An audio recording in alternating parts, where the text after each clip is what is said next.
I could see it in her eyes before she even opened her mouth. That look of cold calculation, the same one Melissa always got when she was about to tell me something she knew would hurt. She stood in the doorway of the guest bedroom, my bedroom for the past 8 months, clutching a brochure in her manicured hands, her wedding ring catching the afternoon light that streamed through the bay windows. "Dorothy," she said, never once calling me Mom in all the years she'd been married to my Richard. "We need to talk about the arrangements for your birthday." My 80th birthday was still 3 weeks away. I'd been alive for nearly 8 decades, survived the loss of my husband Gerald, weathered every storm life had thrown at me, and yet the way Melissa spoke made me sound like a child incapable of understanding basic concepts. Oh, I folded the sweater I'd been mending, one of Gerald's old cardigans that I couldn't bear to part with after the heart attack took him 2 years ago. "What kind of arrangements?" Melissa stepped further into the room, her designer shoes silent against the plush carpet my son had installed last year, claiming it would be safer for me, as if I hadn't navigated hardwood floors for the previous 79 years of my life. "Richard and I have been talking," she said, each word precise, rehearsed. "We think it's time for you to have more specialized care." I set down the sweater and looked her straight in the eyes. "Specialized care?" She thrust the brochure toward me. "Pinehaven Assisted Living. It's really quite lovely, Dorothy. They have nurses on staff 24/7, daily activities, and you'll be surrounded by people your own age." My heart thundered in my chest, but I kept my face carefully blank, a skill I'd perfected during 43 years of marriage to Gerald, a man who could be as stubborn as he was loving. "I'm not sick, Melissa," I said, my voice steadier than I felt. "Of course not," she replied too quickly, "but Richard and I worry about you all alone in this big room while we're both at work. What if you fell? What if something happened?" What she didn't say, what hung in the air between us unspoken but as clear as if she'd shouted it. "What if you become more of a burden than you already are?"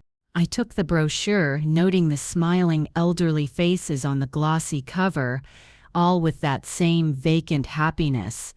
"And when exactly were you planning this move?" Melissa's smile tightened. "Well, actually, we thought your birthday would be perfect. We've already put down a deposit to hold a space. The director there is arranging a little welcome party. Isn't that thoughtful? It'll be like a birthday celebration and a housewarming all in one." The world tilted slightly beneath me. They'd made these arrangements without even asking me. They'd decided my future, planned to uproot me from the last connection I had to my son, to what remained of my family, without so much as a conversation. "I see," I said, because what else could I say? My throat felt tight, constricted with the effort of holding back every word I wanted to scream. "We'll help you pack, of course," Melissa continued, already glancing around the room as if mentally cataloging what little I had brought with me when I moved in. "They have lovely private rooms, but there's not a ton of space, so we'll need to be selective." Selective. As if my lifetime of memories, the treasures and trinkets I'd collected through 80 years of living, could be sorted into neat piles of keep and discard. "And my house?" I asked, though I already knew the answer. The house Gerald and I had bought in 1979, the one we'd paid off after 30 years of mortgage payments, the one where we'd raised Richard, celebrated holidays, grown old together. Melissa's expression shifted, just slightly, a flicker of something that might have been guilt if I believed she was capable of such an emotion. "Well, with the housing market the way it is right now, Richard thinks it makes sense to sell. The money would help cover your care at Pine Haven. You wouldn't have to worry about property taxes or maintenance anymore. Of course, it all made sense now. This wasn't about my safety or my well-being. This was about my house, my paid-off 3-bedroom ranch on nearly an acre of land in a neighborhood where property values had tripled since we bought it. This was about money. I nodded slowly, not trusting myself to speak. "Great," Melissa said, clearly mistaking my silence for agreement. "I'll let Richard know you're on board. He was so worried you'd be upset." She turned to leave, pausing at the doorway. "Oh, and Dorothy? Maybe don't mention the specifics to anyone yet. We want to surprise everyone at the party with the news." After she left, I sat motionless on the edge of the bed, the brochure clutched in my trembling hands. The room that had never felt like mine, with its beige walls and generic artwork, suddenly seemed like a fortress I desperately needed to protect. Not because I loved it, but because I understood now that it was merely the first thing they planned to take from me. I waited until the house was quiet that night, until I heard Richard's gentle snores from down the hall before I crept into the kitchen.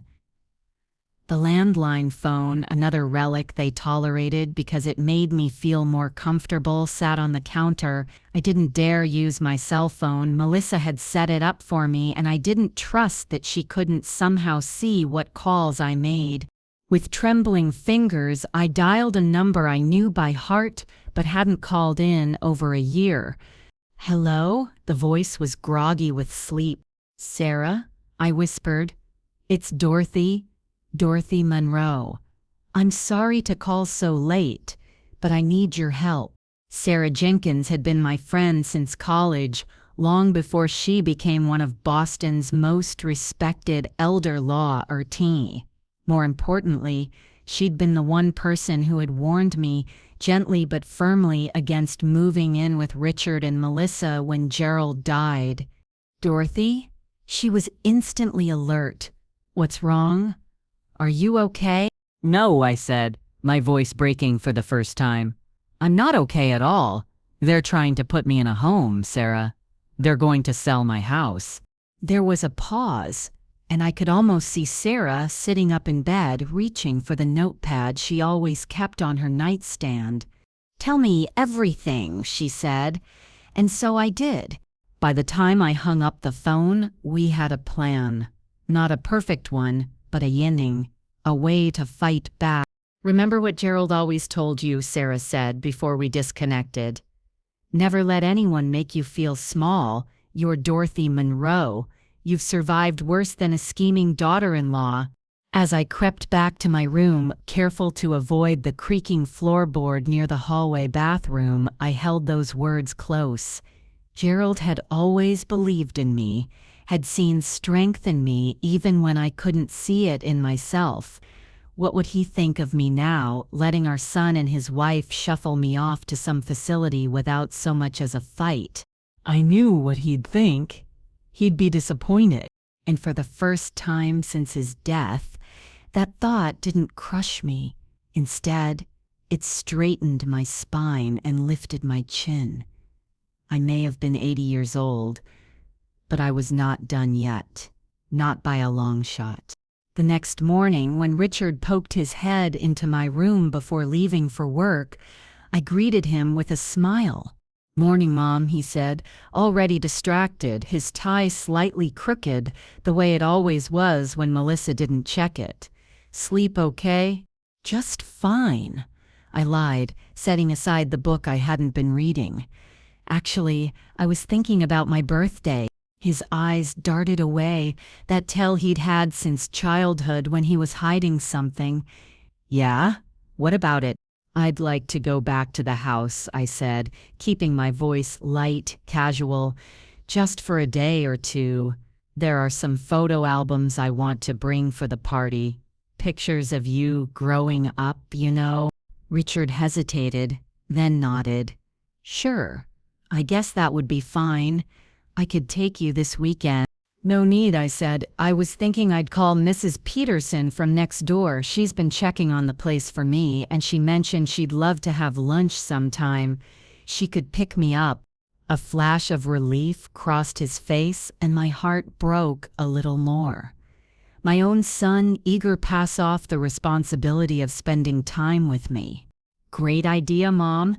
Just let me know when, and I'll make sure you have the keys. After he left, I sat back against the pillows, my hands shaking slightly. Phase 1 complete. Now for the hard part. I waited until I heard the garage door close, signaling that Melissa had also left for her part-time job at the boutique downtown. Then I reached under the mattress and pulled out the prepaid phone Sarah had delivered via courier service yesterday afternoon, when both Richard and Melissa were at work. I dialed the number written on the sticky note attached to the phone. Henderson Bank and Trust. How may I direct your call? I'd like to speak with Marcus Henderson, please. This is Dorothy Monroe. Marcus had been Gerald's banker for 20 years and one of the few people who knew about our special arrangement. When Gerald was diagnosed with high blood pressure 5 years ago, we'd discussed what might happen if his health took a turn for the worse. We'd set up a separate account, one that Richard didn't know about, just in case, Gerald had said, just so you always have options. At the time, I thought he was being paranoid. Now I sent a silent thank you to my husband's foresight. Mrs. Monroe, Marcus said warmly when he came on the line. It's been too long. How are you?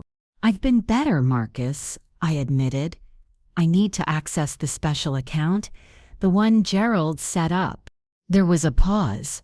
I see, he said, his tone professional but understanding. Would you like to come to the branch, or would you prefer we arrange something more discreet? Discreet would be best, I said. I'm staying with my son currently, and I don't want him to know about this just yet. Of course, I can send a courier with the necessary paperwork today. Once we verify your identity, we can proceed with whatever transactions you need. Relief washed over me. Thank you, Marcus. There's one more thing. I need to talk with someone about changing my will. Gerald always handled those matters, and I'm afraid I'm a bit lost. Not to worry, Mrs. Monroe. I can put you in touch with our estate planning department. They're very good at explaining everything clearly. By the time I ended the call, I felt something I hadn't experienced in months, hope. Small and fragile, but definitely there. The rest of the day passed in a blur of planning and phone calls. Sarah had given me a list of tasks to complete, people to contact. By mid-afternoon, I was exhausted but satisfied. The wheels were in motion. When Richard came home that evening, he found me in the kitchen attempting to help Melissa with dinner, an offer she always accepted with thinly veiled irritation. You're in a good mood, he observed as I hummed while chopping carrots. Just thinking about my birthday, I said. 80 years, can you believe it? Richard smiled, that genuine smile that reminded me so much of Gerald. In those moments, I could still see my little boy, the one who used to bring me dandelions and call them flowers. You don't look a day over 60, Mom, he said, kissing the top of my head. For a moment, my resolve wavered. This was my son, my only child, the baby I'd cradled through colic, the toddler I'd taught to tie his shoes, the teenager whose heart I'd helped mend after his first breakup. How had we ended up here, with secrets and schemes between us? But then Melissa spoke, her voice cutting through my nostalgia like a knife. Dorothy, you're making the pieces too big. I specifically set a fine dice. And just like that, my determination returned. This was not about Richard, not really. This was about me, about my right to decide my own future. to live with dignity on my own terms. "Sorry," I murmured, and began chopping the carrots into tiny, perfect cubes, each cut of the knife strengthening my resolve. The next day, Mrs. Peterson picked me up as arranged.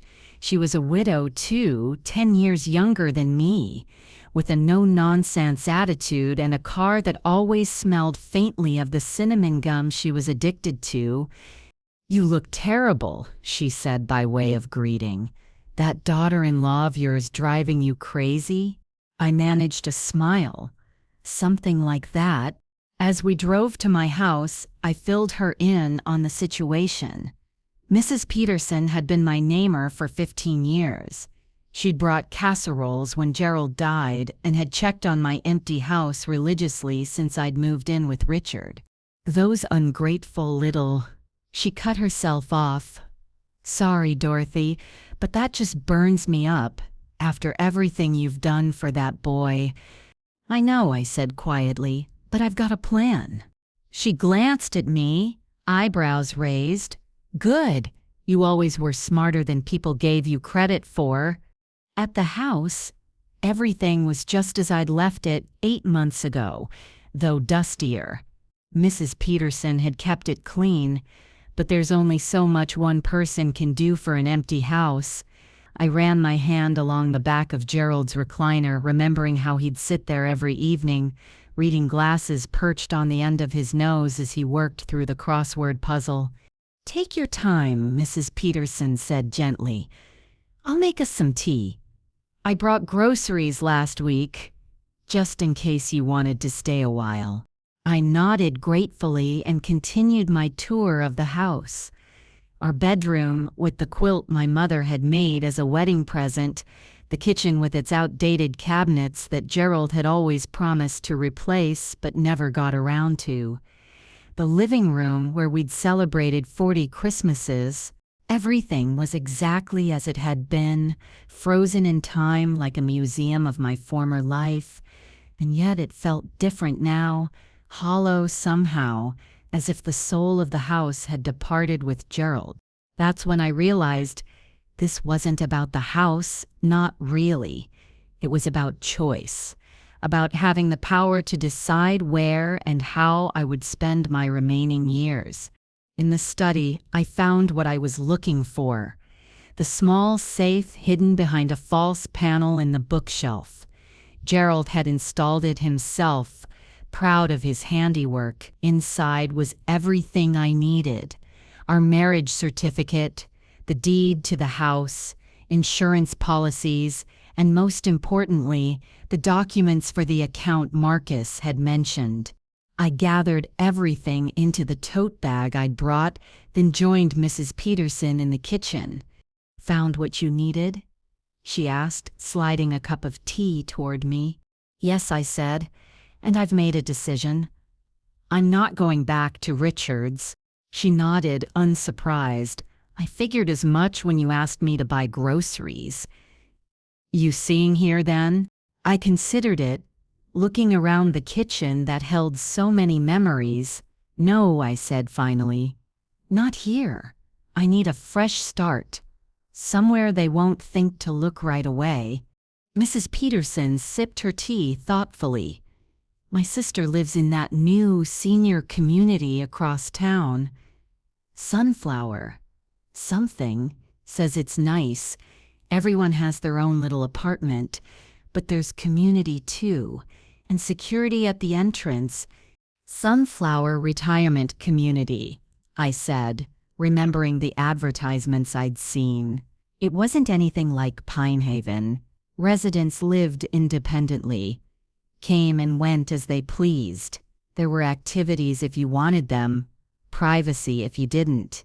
"That might work," I admitted, "at least temporarily." "My sister knows someone on the board," Mrs. Peterson offered. "I bet they could expedite things given the circumstances." As we finalized the details, I felt a weight lifting from my shoulders. For the first time since Gerald's death, I was making decisions for myself, charting my own course. It was terrifying and exhilarating all at once. I called Richard that evening from the landline at my house. "Mom?" He sounded worried. "Everything okay? Mrs. Peterson said you wanted to stay the night at the house." "Everything's fine," I assured him. "Just feeling a bit nostalgic, that's all. I might stay another day or two, look through some old things." "I don't know if that's a good idea," he said, concern in his voice. "You haven't stayed there alone since Dad died." "I'm not alone. Mrs. Peterson is right next door, and she's checking in on me. Besides, I'm perfectly capable of spending a night in my own home, Richard." There was a pause, and I could almost hear him weighing his options. Letting me stay meant less work for him and Melissa. Insisting I return meant dealing with potential resistance. "All right," he said finally, "but call if you need anything. And be careful on those stairs." "I will," I promised, guilt tugging at my heart despite everything. He was still my son, and in his own way, he probably thought he was doing what was best for me. But as I hung up the phone, I reminded myself of what Sarah had said. Love doesn't mean letting people make your choices for you, even if those people are family, especially if they're family. The next morning, Sarah arrived with a notary and a new will she had drafted based on our conversations. We sat at my kitchen table, the one where Gerald and I had shared thousands of meals, and I signed my name with a steady hand. "Are you sure about this, Dorothy?" Sarah asked one final time. "It's a big step." I looked at the document before me, at the clause disinheriting Richard and designating the majority of my estate to the Women's Empowerment Foundation, with specific instructions for a program to help elderly women maintain their independence. "I'm sure," I said. "Richard and Melissa made their choice. Now I'm making mine." The notary stamped the document, making it official. Just like that, decades of carefully laid plans were changed with a few strokes of a pen. "What about your personal items?" Sarah asked. "Things with sentimental value?" "I'd thought about this too. There's a list attached to the will.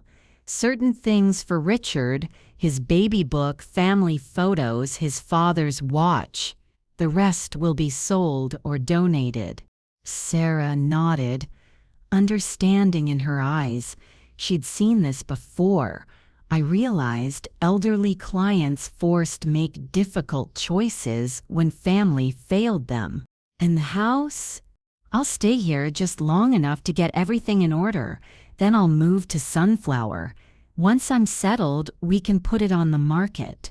It felt strange, discussing the sale of the home I'd lived in for nearly half my life so dispassionately. But the house wasn't my life, it was just walls and a roof. My life was what I chose to make it from this point forward. After Sarah left, I spent the day sorting through belongings, creating piles, keep, donate, sell. It was cathartic, this shedding of physical possessions.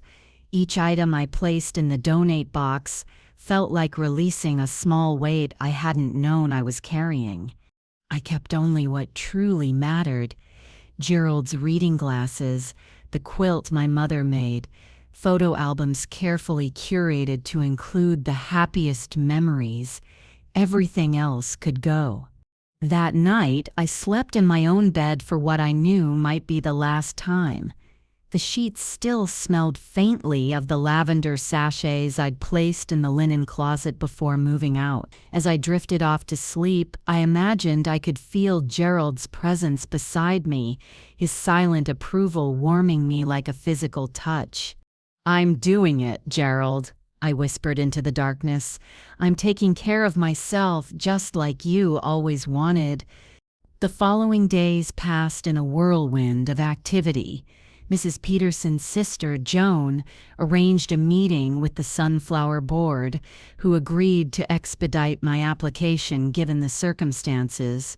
Sarah helped me set up a new bank account at a different institution, one Richard had no knowledge of, and transfer funds from the special account Gerald had established. By day 5 of my nostalgic visit to the house, Richard was getting suspicious. "Mom, Melissa and I are thinking of coming over this weekend to help you pack up whatever you want to bring back," he said during our nightly phone call. "That's not necessary," I said quickly, too quickly. "Mom," Richard's voice took on that patronizing tone I'd grown to hate. "Is everything okay? You're acting strange." I took a deep breath. "Everything's fine, Richard. I'm just enjoying the peace and quiet. Remembering your father." He softened at that. "I understand, but you can't stay there forever. Your birthday is next week, and we have plans, remember?" Oh, I remembered. Their plans to ship me off to Pine Haven, to sell my house out from under me, to decide my future without my input. "Of course," I said, "I'll be back in plenty of time." The lie tasted bitter on my tongue, but I consoled myself with the knowledge that I was only buying time. Time to secure my independence, to ensure they couldn't undo what I had put in motion. On day 7 of my stay, the moving company arrived. Not a full service, I wasn't taking much. Just a couple of strong young men who loaded my carefully selected belongings into a small truck bound for my new apartment at Sunflower. Mrs. Peterson supervised while I made one final sweep of the house, saying goodbye to the spaces that had held my life for so long. In the master bathroom, I ran my fingers along the height chart Gerald had penciled on the doorframe, marking Richard's growth from toddler to teenager. In the kitchen, I touched the small burn mark on the counter from the time I'd left a hot pan too close to the edge. In the living room, I stood before the fireplace where dozens of Christmas stockings had hung over the years. Memories, all of them. Important, precious, but ultimately, just shadows of the past. What mattered now was the future. My future. At Sunflower, the apartment was small but bright, with large windows overlooking a courtyard garden. The management had expedited the paperwork, allowing me to move in immediately. Joan, Mrs. Peterson's sister, had arranged for a welcome basket and introduced me to a few of her friends. "You'll like it here, Dorothy," Joan assured me as we unpacked the few boxes I'd brought. "Everyone respects each other's privacy, but there's always someone to talk to if you want company." I placed Gerald's reading glasses on the bedside table, arranging them just so, as if he might reach for them at any moment. "It's perfect," I said, and meant it. Not because the apartment was anything special, but because I had chosen it. Me, not Richard, not Melissa. It was the first decision I'd made entirely for myself in a very long time. That evening, I sat on my new small balcony, watching the sunset with a cup of tea. Below, residents strolled along garden paths or gathered on benches to chat. There was a sense of community here, but not the forced, artificial kind I'd seen in the Pine Haven brochure. These were people living their lives on their own terms. I pulled out my new phone, not the prepaid one, but a smartphone. Sarah had helped me set up with a new number. Richard wouldn't be able to track this one or monitor my calls. I hesitated, then dialed his number. He answered on the second ring. "Mom, everything okay?" "Everything's fine, Richard," I said, keeping my voice steady. "I just wanted to let you know I won't be coming back to your house." There was a beat of silence. "What? What do you mean?" "I found another place to live, somewhere I can be independent." "Mom, this is crazy. Where are you? I'll come get you right now." I could hear the panic in his voice, the disbelief. In his mind, I was still the fragile mother who needed his protection, who couldn't possibly make such a decision on my own. No, Richard, I'm exactly where I want to be. I know about your plans for my birthday, about Pine Haven. Another silence, longer this time. When he spoke again, his voice was different, defensive, almost angry. That was for your own good, Mom. Melissa and I, we worry about you all alone. Pine Haven has trained staff, activities. I don't need trained staff, I interrupted. I'm not sick, Richard. I'm old. There's a difference. Where are you? He demanded again. At least tell me that. I'm safe, and I'm where I choose to be. That's all you need to know right now. Mom, please. You're not thinking clearly. After your father died, I said, my voice gaining strength with each word. I grieved. I was sad and lonely and afraid. And yes, I leaned on you and Melissa, perhaps too much. But that doesn't give you the right to make decisions about my life without consulting me. We were trying to help. His voice rose, frustration evident.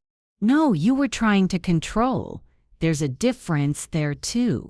I heard him take a deep breath, trying to calm himself. When he spoke again, his tone was reasonable, placating. Look, Mom, let's not fight. Just tell me where you are, and we can talk about this face to face. Whatever you want, we'll work it out. It was tempting, so tempting to believe him. To imagine that we could sit down together and he would listen, really listen to what I wanted, that he would respect my choices, support my independence.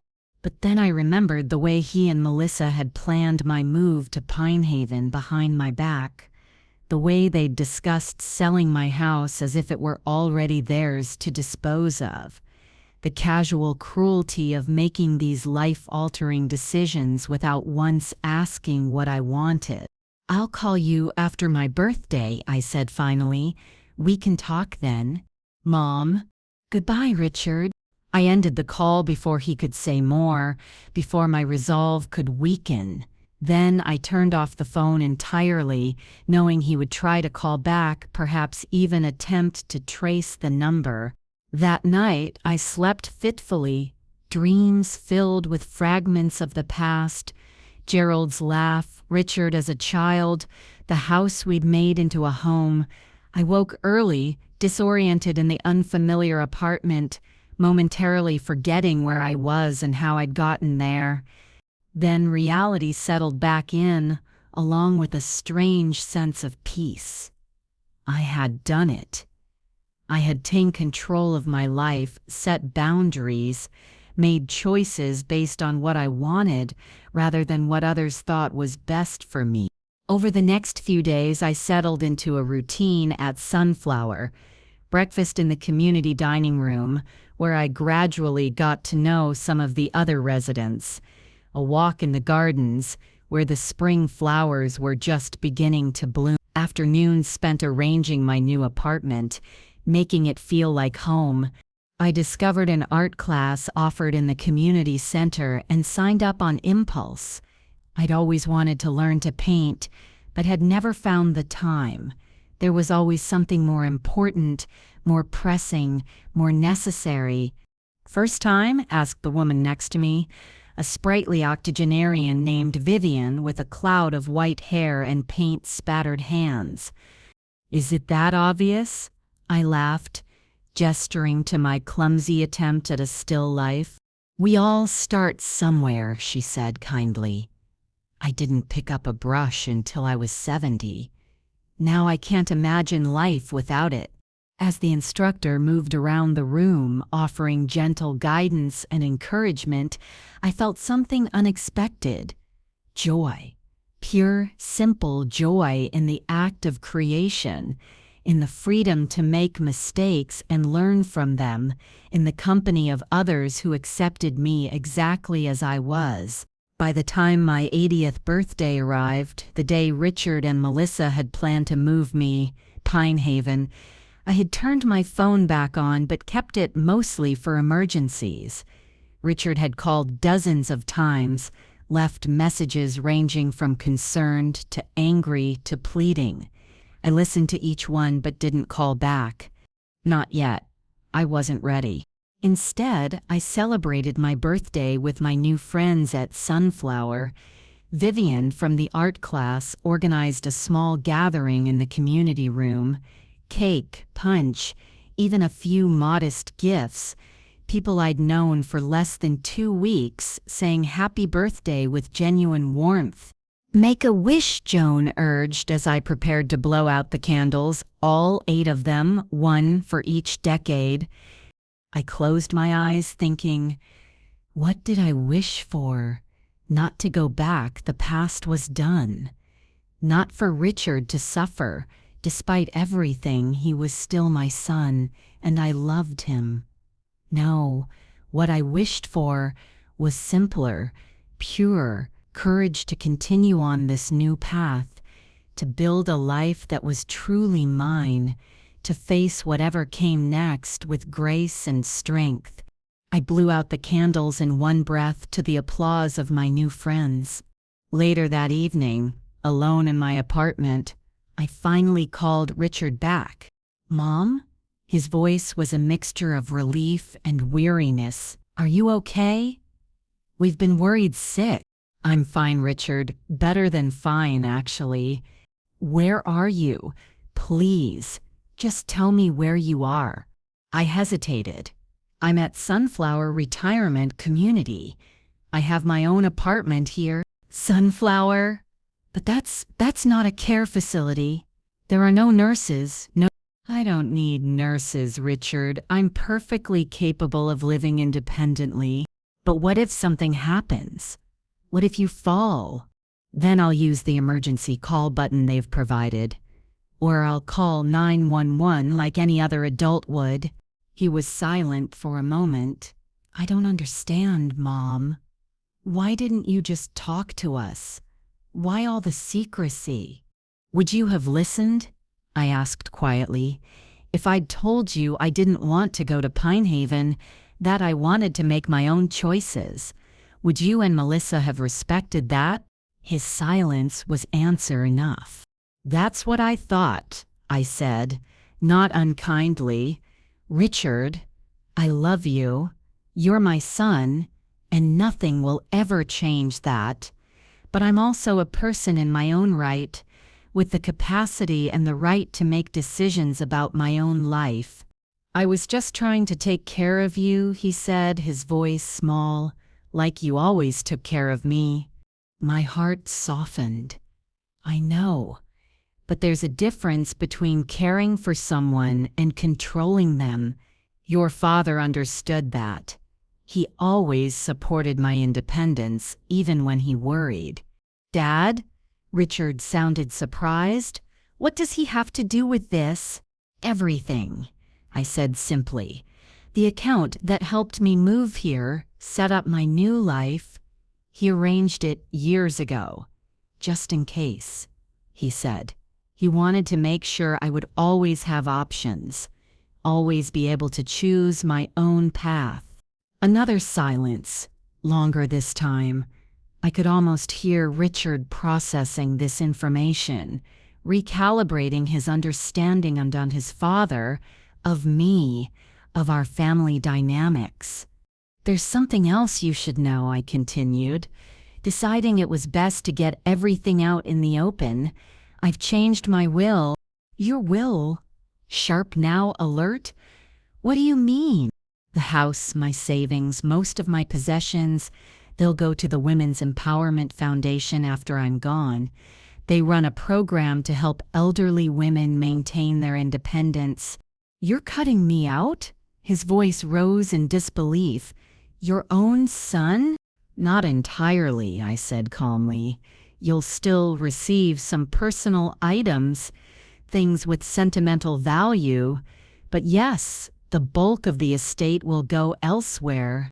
"Because of Pinehaven?" "Mom, that's an overreaction. We were trying to help." "It's not just about Pinehaven, Richard. It's about a pattern, about the way you and Melissa have treated me since your father died, like a child to be managed, a problem to be solved, rather than a person to be respected." He was quiet again, and I could tell he was struggling to control his temper. When he finally spoke, his voice was tight with suppressed emotion. "Can I at least come see you? Talk face to face?" I considered this.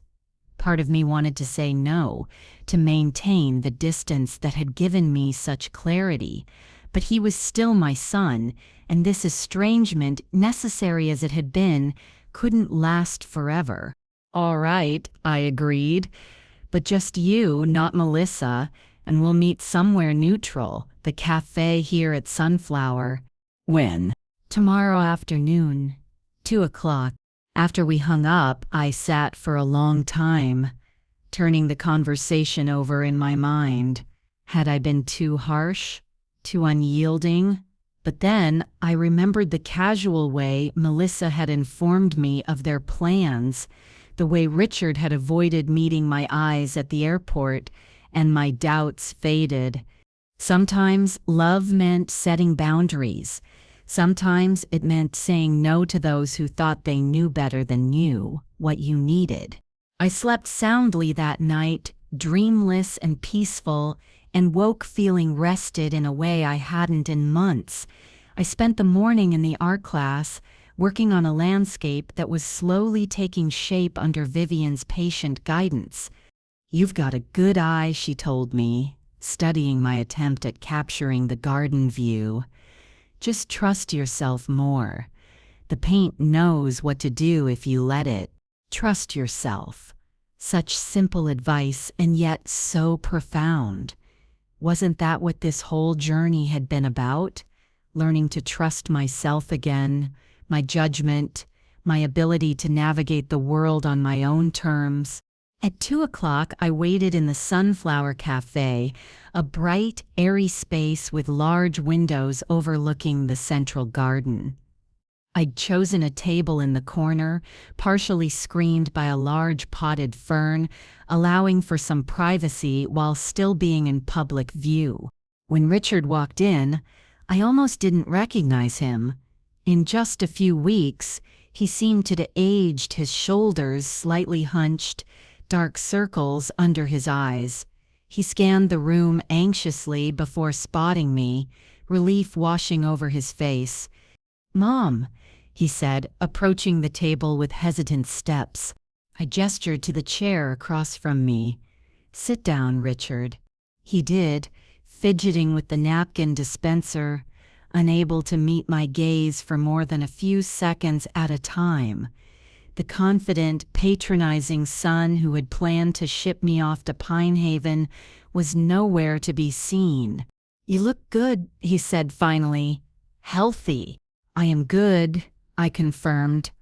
"I've joined an art class, made some friends." Richard nodded, still fidgeting. "Mom, about what happened?" "Before you say anything," I interrupted gently, "I want you to know that I'm not angry with you. Disappointed, yes. Hurt, certainly, but not angry."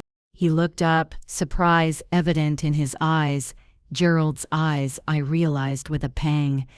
I'd almost forgotten how much Richard resembled his father. "You're not?"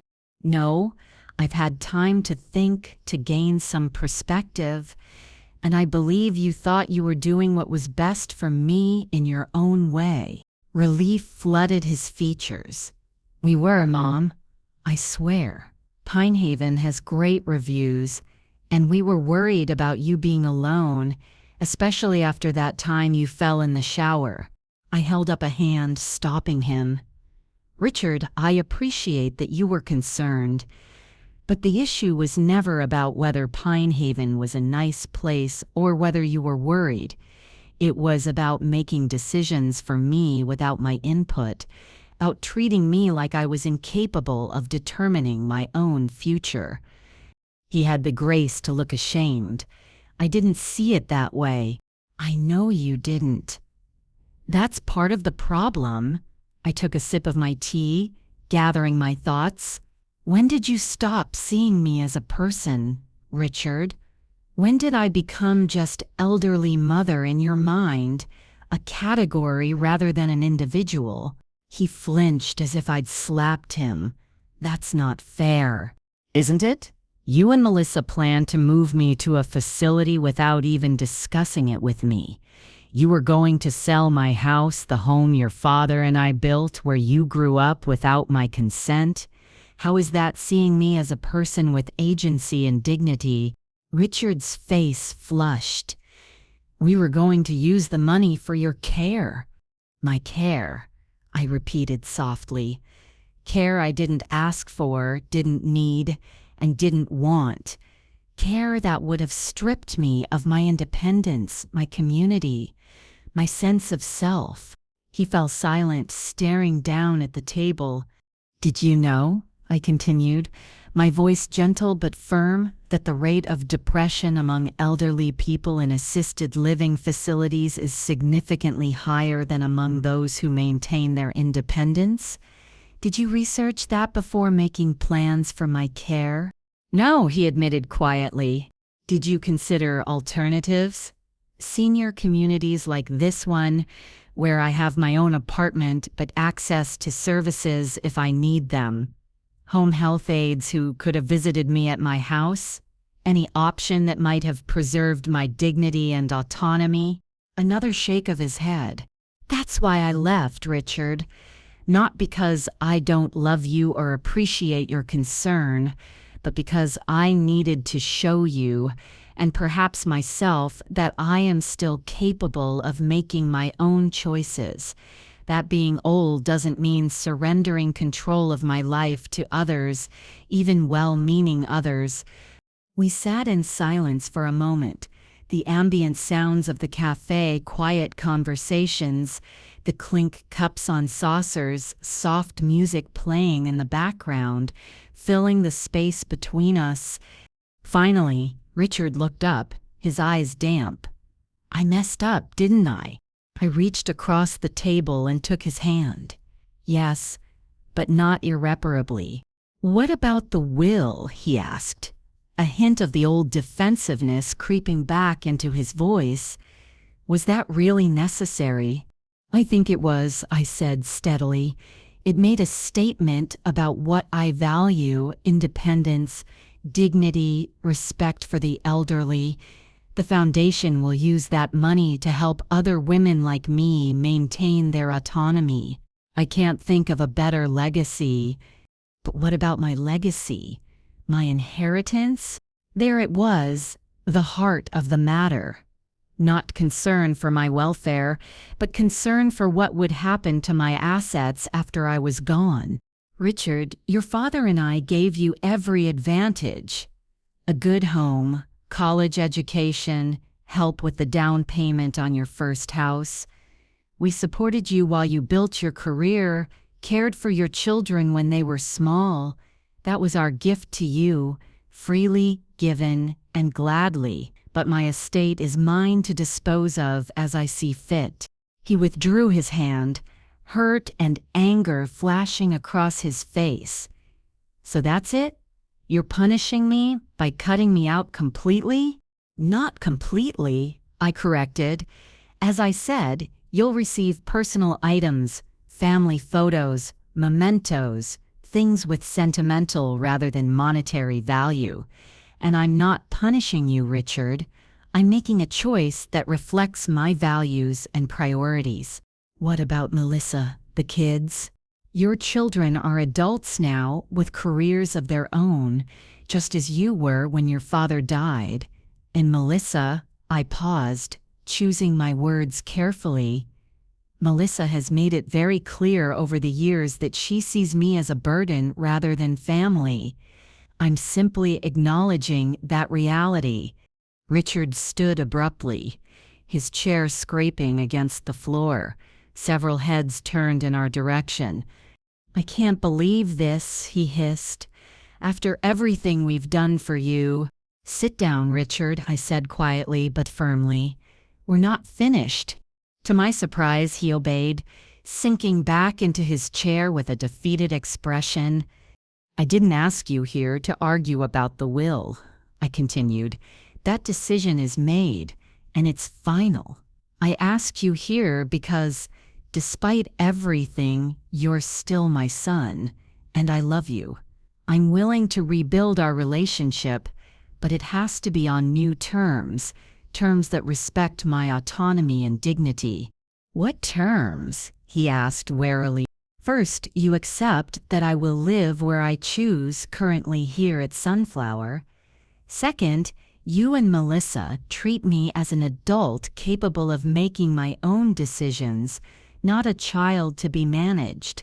And third, we're honest with each other from now on. No more secrets, no more plans made behind backs. Richard was quiet for a long time, staring out the window at the garden where residents strolled along winding paths or sat reading on benches. And if I can't accept those terms, he finally asked, then we'll maintain a distance, I said simply. I'll still be your mother, and I'll still love you, but our interactions will be limited. Another silence stretched between us, tense with unspoken emotions. I waited, letting him process, fighting the maternal instinct to smooth things over, to take responsibility for his feelings, to make it all better. I need to think, he said at last, standing again more slowly this time. This is a lot. I nodded. Take all the time you need. I'm not going anywhere. As he turned to leave, I called after him, Richard? He paused, looking back. Happy belated birthday to me. A flash of guilt crossed his face, and then he was gone, striding through the cafe and out into the afternoon sunshine. I remained at the table, finishing my tea, strangely calm despite the emotional confrontation. I had said what needed to be said, set the boundaries that needed to be set. The rest was up to Richard. A shadow fell across the table, and I looked up to find Vivian standing there, paintbrush still tucked behind her ear from the morning's art class. Everything okay? She asked, concern evident in her kind eyes. I saw your visitor leave in quite a hurry. My son, I explained, we're working through some adjustments in our relationship. Vivian nodded wisely. Children. They forget so quickly that we were adults long before they were born, that we managed to raise them without their advice. I laughed, surprised by her candor. Exactly. Join us for the movie night tonight, she suggested. They're showing that old Audrey Hepburn film, Roman Holiday. Nothing like a classic to take your mind off family drama. I'd like that, I said, realizing I meant it. Thank you, Vivian.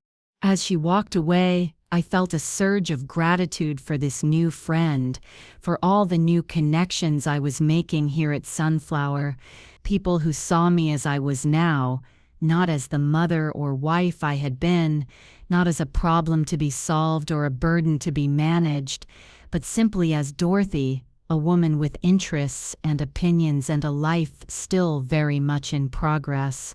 That night, watching Audrey Hepburn find her independence on the streets of Rome, surrounded by new friends who laughed and commented and passed bowls of popcorn, I felt something I hadn't experienced since before Gerald's death: contentment. Not happiness exactly. I was still processing too much for that, but a quiet satisfaction with where I was and who I was becoming. Later, alone in my apartment, I took out the journal I had started keeping since moving to Sunflower. On a fresh page, I wrote, "Today I spoke my truth.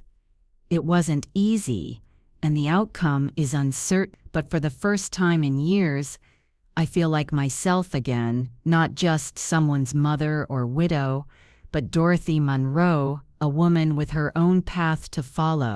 The weeks that followed passed in a blur of new routines and discoveries. I threw myself into the art class, finding unexpected joy in mixing colors and creating images that existed only in my imagination. I joined a book club that met every Wednesday afternoon, discovering contemporary authors I'd never read alongside revisiting classics from my youth. I made friends, real friends, not just acquaintances. Vivian from the art class, with her bohemian spirit and wicked sense of humor. Henry, a retired English professor who led the book club with gentle authority and always had a literary quote for every occasion. Mabel, who walked the gardens every morning at precisely 7 and invited me to join her, our conversations ranging from politics to grandchildren to the best way to keep squirrels out of bird feeders. Richard didn't call. I wasn't surprised. He had always needed time to process difficult emotions, even as a child. I gave him the space, focusing instead on building my new life. One morning, about a month after our cafe confrontation, I was returning from my walk with Mabel when the receptionist at the front desk called out to me, "Mrs. Monroe, there's a package for you." Curious, I accepted the small box, examining the return address. It was from Richard.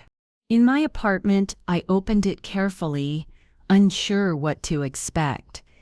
Inside, nestled in tissue paper, a small silver frame containing a photograph I hadn't seen in years, Richard at about 7, missing his front teeth, proudly holding up a fish he'd caught on a camping trip with Gerald, and beneath it, a note in Richard's handwriting.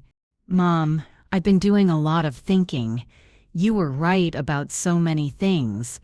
I didn't see you as a person anymore. I saw a problem, a responsibility, a burden. And that was unfair and disrespectful. Dad would be so disappointed in me, but more importantly, I'm disappointed in myself. I can't promise I won't worry. You're my mother, and worrying comes with the territory. But I can promise to respect your choices, even when I don't agree with them, even when they hurt. I'm sending this picture to remind us both of happier times and to say I'm sorry. I'm ready to accept your terms, if the offer still stands. Love, Richard." I held the frame in my trembling hands, tears blurring my vision. It wasn't a grand gesture, but it was honest. A beginning. I picked up my phone and dialed his number. "Mom?"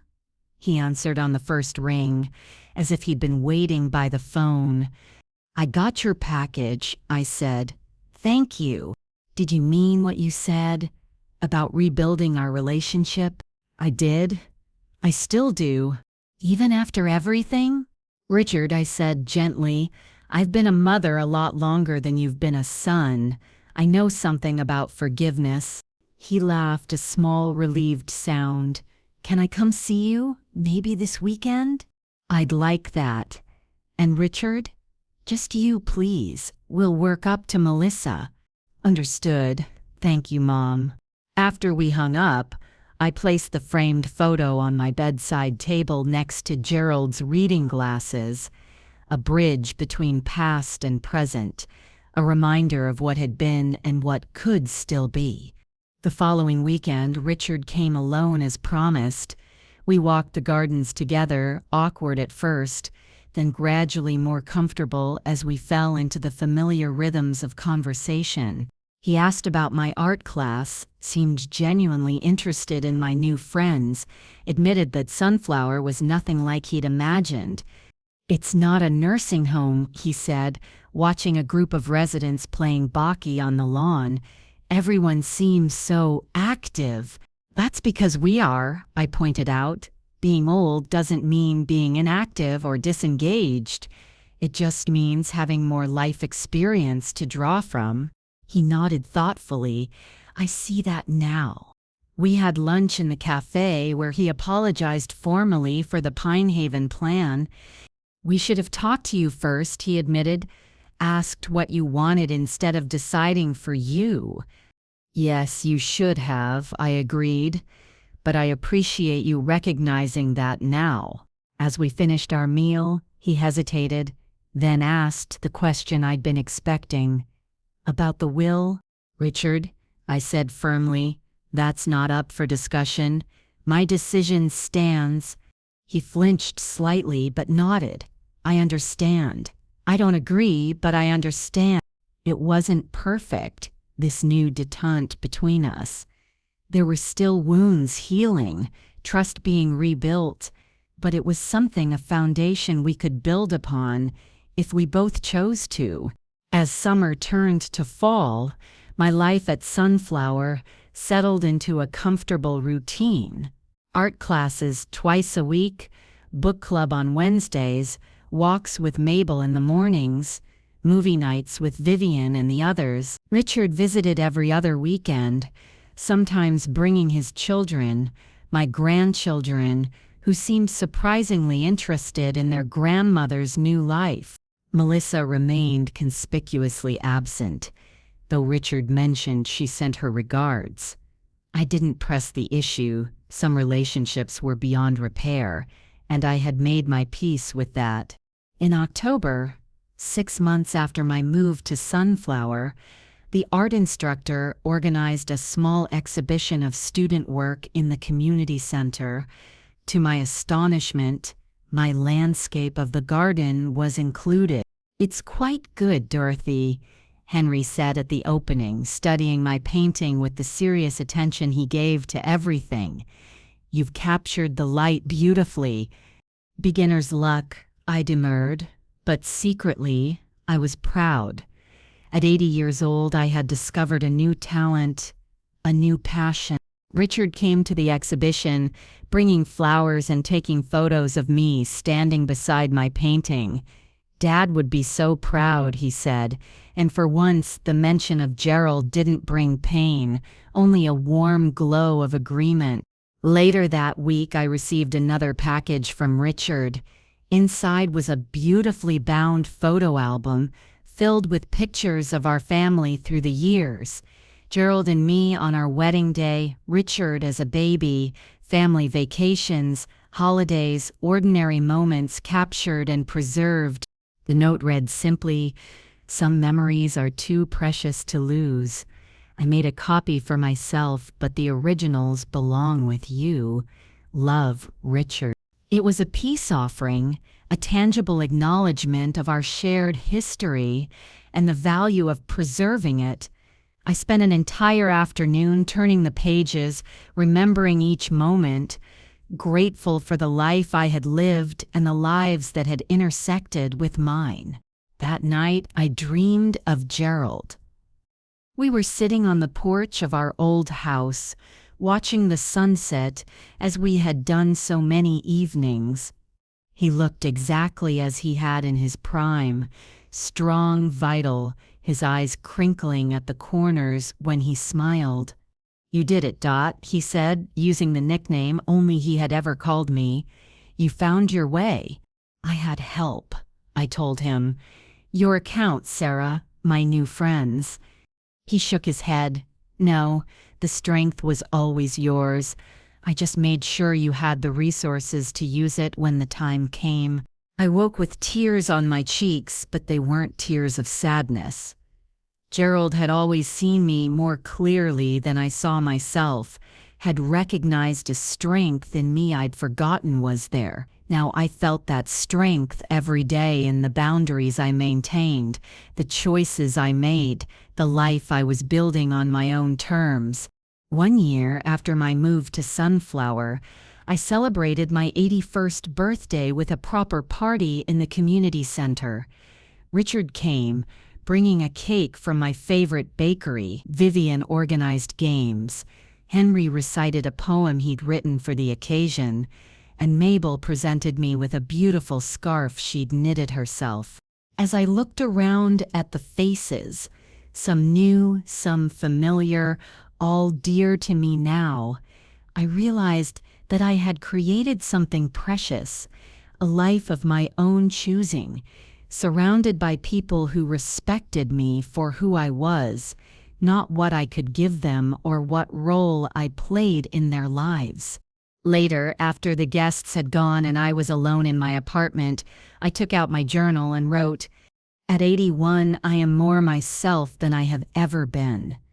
Not because age has changed me, but because it has stripped away the pretenses, the accommodations, the small surrenders I made to keep peace or meet expectations. I know now that it's never too late to reclaim your voice, to set boundaries, to insist on the respect you deserve. It's never too late to begin again. I closed the journal and placed it on the nightstand next to Gerald's reading glasses and the photo of young Richard with his fish. The past, the present, and the future, all part of the same journey. My journey still unfolding in ways I could never have imagined. Outside my window, the first snow of winter began to fall, covering the gardens of sunflower in a gentle blanket of white. I watched the flakes dance in the glow of the streetlights, each one unique, each one following its own path to earth. Like people, I thought, like me. Tomorrow I would wake up and paint, walk with Mabel if the paths were clear, call Richard, thank him again for the birthday celebration.